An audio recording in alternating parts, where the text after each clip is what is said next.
Ụmụnne m ka enye m ọnụ. Anụ m otu nwanne nwoke akpọ m na fon si m nwanyị mba nnọọ mza ka ya gbotoro m akụkọ n'ugbo enyi na m were egbotoro ụmụnne ihe ọbụla ụnụ si eme na ihe ga-eme. Ụmụnne m nwanne nwoke aga n'ihu sị m na ya alụọla nwaanyị na ya gara n'obi ukwu gaa lụọ nwaanyị n'oge nwoke onye a na-asọpụrụ asọpụrụ. Nwanne nwunye eke dị ọkpara o shiri ike nwoke ọkwa onye a na-asọpụrụ asọpụrụ n'ụdị nke ya na nwunye as a matter of fact na nwunye eke nta na nwaanyị ya lụọkwa nwa anọ ntara lụcha ọwụkwanụ na-ehwetere ehwete ọwụkwanụ na nwata nwaanyị amachaghị ya amachaghị ya na ya abụọ kpara only 4 months kpọọ ka ha kpara ha lụọ ka ha lụwakwara lụcha Chineke nna aza ya ekpere ya nweta connection enwe ọrụ ya ji na Abuja nwunye jikwa n'otu nwa nwaanyị na enwere ọrụ ya nwetara na Abuja. Mgbe ọrụ ahụ na-abịara nwunye ya agwawa ya si ya na ele otu a ga-eme na ọ ma na ya agaghị anọ without sokiriwo na ele otu a ga-eme ọrụ n'ugbo ene ya chọtara na ya ga-ahapụga ha na steeti ebele ha bi gawa Abuja ga nọrọ ọ ga-erilocate ha niile gawa Abuja. Ya elewe nwunye sọwụ sokiriwo ka ha ga-eri n'ọwụ abalị ọbụla na-emeghe ya chihonokọta ahụrị n'elu tebụl. Nwunye ya si na ọ wotechi eshiri ke na ọ wotechiri waya ya na ya agaghị ekegharị n'onwe na ihe ya bụga na ọwụ saịdị ke ya na ọ nakwa achịkọlọtara ka onwe ike rapụ ihe niile ọp na ụdị ọ ga-afevọ ya fevọkwa ya onwe ya gwa nwunye so oke ọgọdụ na-adara nwa ọkụ na puna na ọgọdụ na-ewerere nnu kwegịrị na ọtọụloshime na ọ ga-enwenụ ndidi for 1 week ka enwe ike ya erute ya gwa chọọ kọntaktị ejenti achọtara ya ụlọ ya bịa na ọkwa na ọ chọrọ ịbịa ọ ga-anọ na họtel witi obere nwa na ọ ga-efu ha ego na achịkọlọta ego a ga-eji kwụ ụgwọ họtel na Abuja for 1 week na ọ ga-ezuru ha etigere ego achọta n'ụlọ na ọ nwere ndidi ka ya ga-establish nwunye si ngwa ya ga-atụwa ka ya elu 3 days ga-adị ya sị ya manyụ moto gawa Abuja. Ka ya ruru Abuja ya gwa enyi nwoke onye connected na the job after I finalize everything gwa mgbe ga-ebido ọrụ ya gwa enyi nwoke sị ngwa biko n'elota ga-emechọta ụlọ ka ya kpọrọ nwunye na ya ga-anọkwatali without nwunye. Enyi nwoke sị n'ụlọ Abuja na-ebukwa n'ihebu na ọ na-adịkwa ọnụ ebido ịchọ ụlọ na ụlọ ọnụ ntara ka a chọrọ ihe a chọrọ ụlọ ahụ 5 days nwunye ya kpee na fon ya amụtala otu esi anọ without nwoke na ya don't worry na ya relax ya concentrate ya nọ ihe nwunye ya kpere ekwe ya sị mba ọta ihe a nwaanyị a kwuru ya sị nwunye ya sọ nọsị gịnị nwunye repeat we onwe ya rekọdụ ya sị ka ele m ya nụchakwara ihe na the reason ya ji rekọdụ that particular conversation wo ka ya dị sure na ya nụrụ ihe a nwaanyị a kwuru nke ya hụtara na ọ dị possible nwaanyị ya na-ebi kemgbe ya kwerela ya na the only off days ọ na-enwe mgbe ọ nọ na nso ya sị ihe ka ọ na nrụ ka ọ na ngịrị ya jụọ ha nwunye sọ sị gịnị ya repeat ha onwe 3 good times ya rekọdụ china phone ya lakpo n'abalị na-eple ya sị nụkwa nwaanyị ahụ nchagharị ka ọ charịrị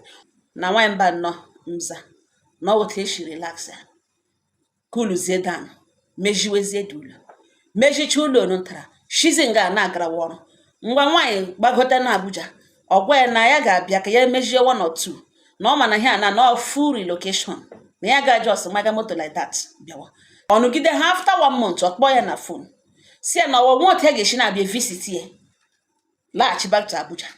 na that insecurity ahụ nọ na north na onye gị ya nsogbu na o megachi na in fact ga na-abịagazi na okwu otu ọ ga na-eshi abịa elete ya sị ngwanụ nsogbu anụ na ya ga na-alọta every month end na ọwụ ihe ya na nwunye kwuru na the call a niile the recorded na reason ya ji na record call agwụla na ya dị surprise ịnụ nwunye ikwu ugbo okwu dị ụta ahapụgazi chefuo na ya rekọdụrụ ụmụ kọzụ ndị ahụ ka ha ga na nwunye ebiri ụta ka shi nọrọ month end niile ya lọta na nwaanyị mba nnọọ mza o ruo otu ụbọchị nnebọ ya akpọọ ya na fon sọ gịnị ka ya chuzuru ọrụ ova nwunye ya na ọwụ na ya nwa ebe ya bi na Abuja na ya ga-abịala ibia kpọrọ nwunye de nwunye ebe ahụ na movement nwunye na-eme na ya like ya sịrị ili ya sị ọ gwa ya ihe ndị ọ gwara gwa ya otu o si hụpere gwa ya na enwere a particular young man na-abịa very handsome na-abịa bịa kapụ akwa every night ya ga-ekputekwa na every night ya ga-ekpute na ya like ihe gaganụ na ya bịa kpọrọ nwunye ihe eji agwa gị na ya nwoke ibe ya bịa kpọrọ nwunye obi agba ya njọ nwamba nnọọ mzasị iwe wee ya sị mba no na ihe nọ n'onye na ukwuru na ya ga-verify ya na ya nwekwaranụ 2 friends ishi na-anọ n'ụlọ tire cousin brother ya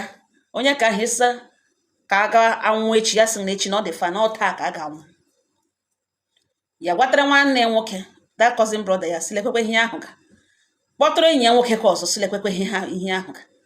ha abụ etimu si na ha ga-stay surveillance na gate ha taa na ha ga-anọkwa pe hụ mgbe that guy na-aba na ya gwa neighbor ya ahụ that na ọnwụ notice hala na that guy aba na ọ bịa meghere ha gate na ya sị really ọta ka esi plan ha bịakwa n'ote ha sịrị ha ga-abịa ma ntọ gawa ha gaa ha alone ha kpọrọ ha that enyi ya nwoke akpọta enyi ya nwoke ka ọzọ tire cousin brother ejicha phone ha wụchasịa na ịga kwape ige o weta ka ebe 10:30 the guy a driver bịa ya ọ nwunye bịaziri bịa gughere gate mgbe ha baziri the neighbor akpọ ya na phone na that guy abaghị na ọ just driver in na ọ banye n'ebe ahụ the neighbor ya bịa meghere cousin brother ya na 2 of his friends ụzọ ha dị atọ ha abaghị mba ha banyere di ya ha pịa bel according to cousin brother na onye nwapịrị bel ọkwara ya ka ọ ga n'olu ya emeghe ụzọ ọ pịa bel bịa meghere cousin brother ya ụzọ ndị enyi ya ka ọzọ kwapere n'akụkụ ha atọ abatazie na-ekwezi the young man ka ọ nọ na oche mgbe ha bataziri ha jụwazie the young man so onye ka ọgwụ ya jụwa ha sị na what type of question is that na ọ woto shi saa ha dị okwu mere ma cousin brother ma ndị enyi ya abụọ ha ji descend on this young man gbuge dote anya enwe ihe nwe igbucha mmadụ gbaa ya oto were kamera ha vidio ya that na ihe a na-echewu next action ka e post ya n'ịntanetị ha egbucha this young man ihe akụrụ ya na nwanyị mba nnọọ na mma nga dimkpa atọ kọgofu nwoke ihe na ha kọchara this guy kọọ ya ihe ọ na-aga echefu in a hurry gbuo ya ihe landịrị ya n'ụlọ ọgwụ ọ ya ka ha werere vidio nụ ntara ha esekọchiri send ya gwa ha sị ha biko na ha nwakwala nwa release that video n'ịntanetị nga a na-ele onye ara ka a na-ajụkwa family oshi n'ime si biko na ọ ga-emekwa ya nwa affect mekwe nwa ya nwaanyị affect na ha delete sha ya ha sị nsogbu anọ nwunye na-arịọ na ya dị sorry na nwanyị mba nnọọ mza na ya nọzi somebody akpọ ya na phone after 1 week somebody akpọ ya na phone jụọ so ya wụ di nwaanyị dị otu a yes gbaa ha nwunye yes gbaa ha adreesị ya yes no there were na some group of men dị related to him gidere young man n'ụlọ ya na nwunye kọọ ya ezigbo ihe ọ gbotoro n'ụlọ ọgwụ yes na next time ọ ga-amụta eshi respect nwunye mmadụ the guy agwawa ya si ya na ọ so na ihe ejiri kpọ ya ugbu a na ngwa na enwe ihe a ga-esend juru ya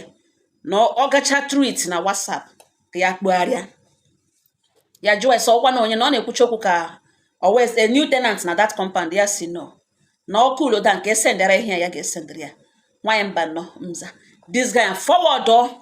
messages screenshot bụ ma picture nwunye profile picture nwunye ma gịnị send ara ya na phone ya ọ messages ọsọ gịnị na nwunye ya jamụrụ nwunye na supermarket ebe ọ gara ga-ezu ihe ebe ha matara nọọ nwunye eji aka eme ya approach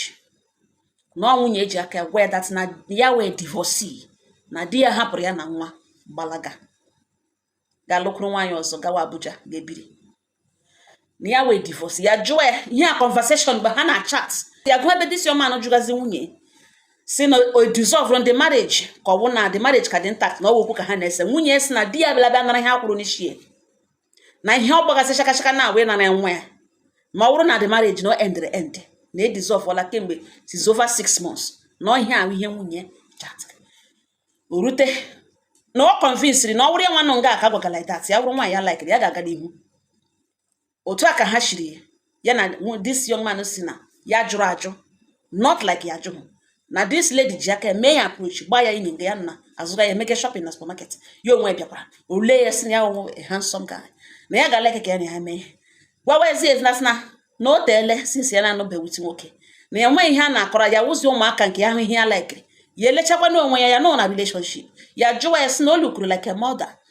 na mma niile ọ mara ọ chọrọ ikwu na nwe ojihu di nwaanyị gwawa ya datina ya alụrụzi actually mana ya na di ya gbasala since 6 months na ihe a na-adozi na ọwụ nwa na di ya chọrọra nwaanyị ọzọ gawa Abuja na okpo ya na phone kwuchaghị na o kwuru na ya na this woman anọkwalanụ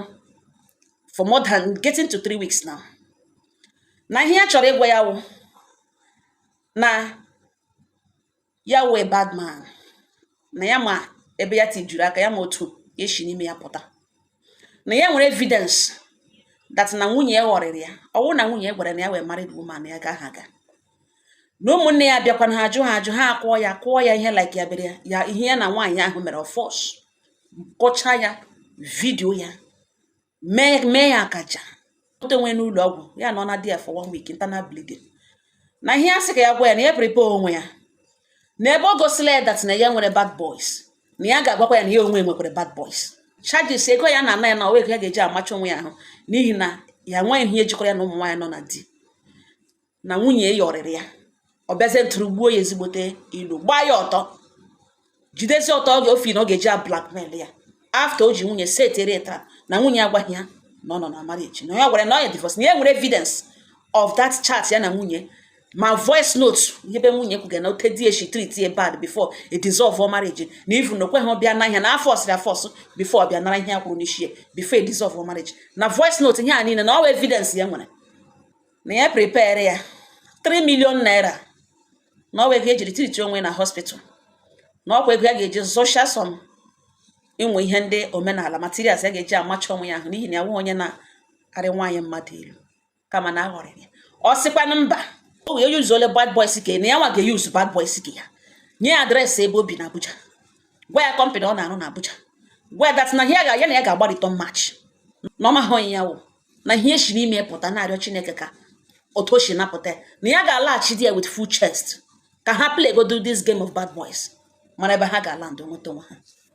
ya taa na-eme aka ọnụ kpum because mgbe ọ kpọrọ ya mgbe ya na-enweghị okwu ya o buruzo hapụ ya gụchaa ma voice note nwunye ma chat ebe nwunye kwuga na ya divorce ole na this and that kọchaa ya bịa hụta na this guy dị innocent na ihe a na-ekwu okwu ya wu elu otu ya ga-esi someone ọkọrọ eji bịa sịwa this boy sorry na emehie ya gwa ya sị oke na nsogbu anọ na onye na ya enough evidence na ọ hapụzie ya ka ya teto echiche ọsịa nsogbu anọ ya nọrọ nga akpọ oge nwoke na phone kedu ọkpara nwunye were ihe a this young man forward ya ma voice note nwanne ya nwaanyị ebe o kwuge na ya divorce ole this and that maka ya na ka ya nọtara ya rekọdụ mgbe nwunye gwagasị ya don worry ya gwara nwunye na ya chọtala ụlọ Abuja ka nwunye ya si don worry na ya hapụ ya were the whole voice note every ihe niile with evidence send ara this particular oge nwoke ụkwa ndị ọkpara nwanne nwunye ọ wee ka nwanne nwunye ya nọtara kechara ihe niile kpọbatakwa ya na phone na-eti sọ gịnị ka ya ahụ ga ebe a ọ gwa sọ ihe ahụ go nọ ihe ahụ ga ọ jụọ esi na enwere na ihe dịka ihe nwe onye akụrụ ihe yes lekwe ya kọrọ nwanne nwoke ihe mere na otu o shiri mee nwanne nwunye ya sị na ihe mere n'owo na si biko na ọ wụrụ da 3 million naira na ya ga-akwụ ya cash ka okwu jụọ oyi ya sị n'oge nwoke nsogbu anọ na ọ bụrụ na ọ ga-akwụ the money ka ya gwa Junior the young man ụta ga-esi ewepụtara ya ego ya sị ya nye nọmba na onye nọmba the young man ya were nọmba the young man nye o werekwa ndị 3 million naira nye the boy a block or change your number and everything nwezote sheri iche 3 million naira so wetara cash akpa ya the money na ka ya gashi ike ugbu a now ya bịala bịa gwa ha datinye na alụgashi nwanne ha nwaanyị na ya alụjuole oge nwoke na-agwazi na ọ dị possible na mgbe ya mara ya alụjuole na eleghị o ji mee ya allow ka ya ga kwụọ the 3 million naira ya jụọ oge nwoke sị ọ wụ divorce nwanne ya nwaanyị mgbe ahụ this boy kporozie bad boys bịa merọ ya ahụ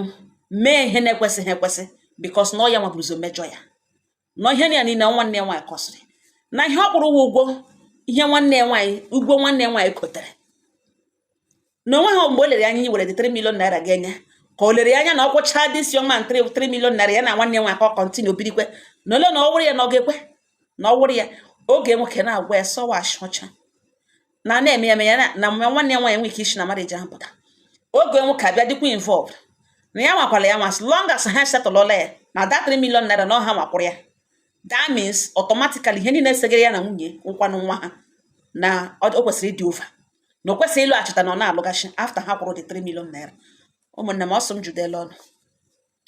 na ihe a na-ekwu okwu ugbu a na ha kwụrụ 3 million naira si na ngwa ha ka eti aka n'akwụkwọ na 3 million naira wụ ụgwọ o ji eji na ya ga-akwụ the money ma enweta masị dissolve for this marriage na ya agaghị ebili with nwaanyị na-aga akwụliben ma ọ wụ na ọwụ hogilish. Ha ajụ na na-eme ya eme na ya ga-anọ na the marriage na as long as akwụla that money na ya ga-anọ n'ime the marriage na ya nwanne ha nwaanyị ga-anọ na enwebeghị onye lụrụ di na family ha gbasa na ya ga-ewetaliri ha that history oge nwoke na-agwa ya na ya were reputable na man na ihe a na ọwụ ihe ihere nsọ nwa ya lọtara na-akọ gịnị mere na-akọ this thing. Na ụmụnne m na ọ wụ ebe okwu na ugbu a na m judela ọnụ na ihe ya mere ọ jụrụ njọ na ọwụ by force na 3 million naira ya kwesịrị ịkwụ ya n'ebe ivu ndo na ekwetala ịkwụ ya na 3 million naira wụ ihe nwanne ha nwaanyị kwara ya eme ihe a demand nwatakịrị aka ya dị ọcha. Nwata nwaanyị gwara na ya di ya na ya na-enụwo na di ọ gakwunye ihe ọzọ ahụrụ di ya send ndị abịa gbuo ya ezigbo ilu na ihe kwesịrị ịjụ ajụ na ajụ hụ na ele na otu ya ga-esi ama ihe nwunye kwuru before arịa ya elu ya elega anya that young man dị innocent nwe ihe gbasara ya na nwunye ghọrịrị ya ya sị mba na 3 million naira ọsọ kwụọ ya na ọ bụrụ ha ga-akwụ ya ka ọ pụọ ya n'azụ ka okwu jụọ oyi nọ ndị oge ga-akwụ ya ha kwụcha ha kpụrụ nwa ha because ọ nwa ha metere okwu dị 3 million naira ihe ha deziri ugbo na ha ga-achọ ya n'ime mmụọ chọọ ya na mmadụ that na ebe ha kwụọla the money